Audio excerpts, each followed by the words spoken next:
tena iverina hoe ve miainga avao amin'ny ministera izay misy lenay zany a misy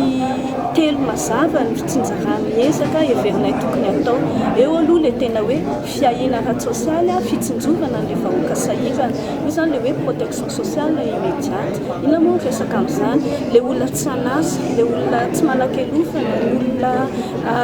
tsy manana mpiaha ireny rehetrarehetra ireny zany tsy manan-koanina tsy maintsy jerevana avy hatrany tsy maintsy misy tolotra avy aty amin'ny fitondram-panjakana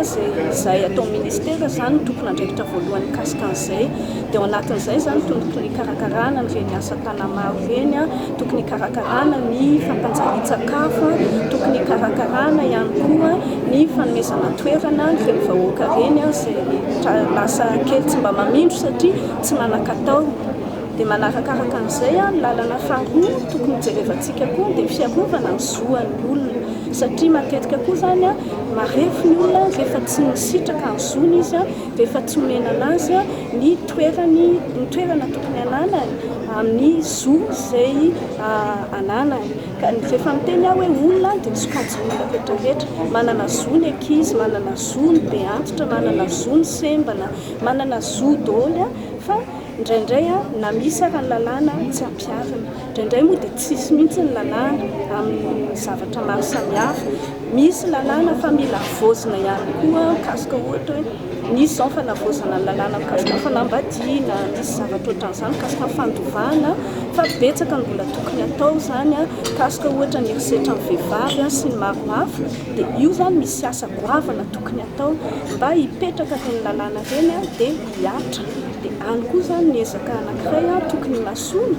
satria izay ny ahafahany rehetrarehetra mandray anjara ny tanjona moa zany ny apetrako ihany dia hoe tokony afaka mandray anjara ny fampandrosoana ny Madagasikara daholo ny rehetrarehetra fa tsy hoe sokajin'olona vitsivitsy ihany no miezaka fa ny sasany zany dia tavelam-bolanjorom-bala dia mba ahafahany rehetrarehetra zany hiaraka isalahy dia tsy maintsy apetraka amin'ny zony ananany daholo ny rehetrarehetra dia fahatelo zany dia ny mikasika ny famporisihana fandraisan-draikitra ny vahoaka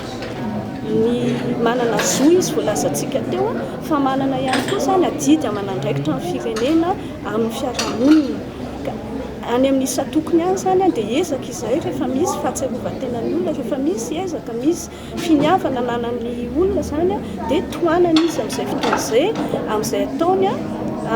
mety ihany koa zany iseho amin'ny fomba hoe lalàna na mety hoe torolalana na mety hoe fitaovana madinidinika mba ahafahan'izy ireo tonga amin'ilay tanjona apetrany amin'ilay ezaka heveriny azony atao amin'ny firenena zany ohatrohatran'izay zany ny akisa telo eritreretinay fa araka ilay voalazako teo mety misy ny ankoatran'izay akana hevitra amin'ny rehetrarehetra ary ny tsara zavantsika koa mandeha mendalana zany rehetrarehetra zany satria mora ampitenenana fa lavitresaka satria lalina loatra ny fahasahiranany vahoaka malagasy ny zava-misy aloha tsara zavantsika rehetrarehetra dia efa nisy fepetra ny raisiny fitondram-panjakana fa mpiantona ny fandehanana amin'ireny firenena ireny ny antony voalohany sy mazava dia hoe tsy misy fifanarahana eo amin'ny fanjakana malagasy sy ireo fanjakana ireo ka sarotra dia sarotra zany fiahinana ireny olona ireny rehefa trapasairanana any ivelany ihany dia noho izay anton'izay mandra-pahiziny ny fepetra dia miato nefa no ny fahasairanana iaraha-mahita tsy misy ny tolotrasa eto Madagasikara dia mitady lalana ihany olona makany ivelany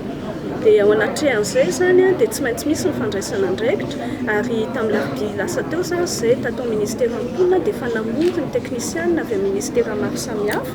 amin'ny fampidinika hoe inona raha ny tokony atao eo amin'ny lafiny fifandraisana firenena samy firenena eo amin'ny lafiny lalàna arakasa eo amin'ny lafiny fifanarahana amin'izay fandefasana sy fandraisana mpiasa avy any ivelan'izay eo amin'ny lafiny ihany koa lalàna sy maro hafa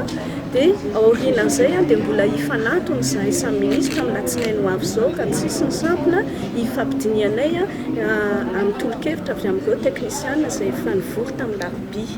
dia eo tsika zany mahita hoe inona ny azo atao na izany na tsy izany ny olona sasany moa misy tafaverina ao anatin'ny ataontsika hoe mangitsokitsoka mihitsy ny lavaka misy azy miverina avy any a dia ny azo atao aloha izao ny aminay manokana satria ministera moa lafi mahaolona ny andraikitray a dia ny fitsidiana sy ny filazana azy moa zany amin'ny teny vahiny dia hoe suivi psychosocial no ataonay satria efa misy ny fandraisana tanana ara-pahasalamana zao a ny tale atoaniko dia efa nitsidika vehivavy izay nitopitaly ao amin'ny befelatanana raha tsy disoako manao izay suivi psychosocial zay dia misy ihany koa zany accompagnement juridique vehivavy maromaro amin'ireny efa miverina reny no raisina tanana ny amin'ireny centre d'écoute et de conseil juridique izay ny ministère moa nametraka azy mba hijerevana hoe ahoana ny iverenany amin'ny zoany satria indraindray misarona fitapitaka ihany koa reny fandefasana olona ny velany tsy maintsy miainga ny zavatra atao rehetra amina rafitra mazava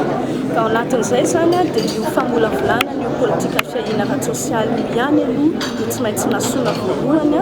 tao anatin'ny fanolorana nataoko teo dia efa nazavaiko hoe inona no eritreretina ao anatin'izay politika zay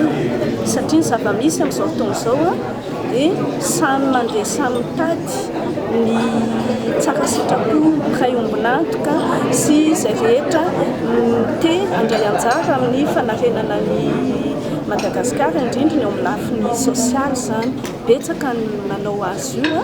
indrindrandrindra moa reny fiarahamonim-pirenena reny fikambanana samihafa fa tsisy ravitra mazava tsara ilazana hoe izao no hitondrana azy izao ny lara-pahamehana ary ny tena mila ny ezaka ohatr'izao sy ohatr'izao dia noho izay anton'izay zany tsy maintsy ametrahana ainga anaraka izay azo atao ny politika ny fiaina ara-tsosialy io nefany tsy azo dinganina ny fakana hevitra ny any amin'ny faritra tsy azo dinganina ihany koa ny fakana hevitra nyreo manam-pahaizana manokana mikasika an'io sy avy eo fandravonana eo amin'ny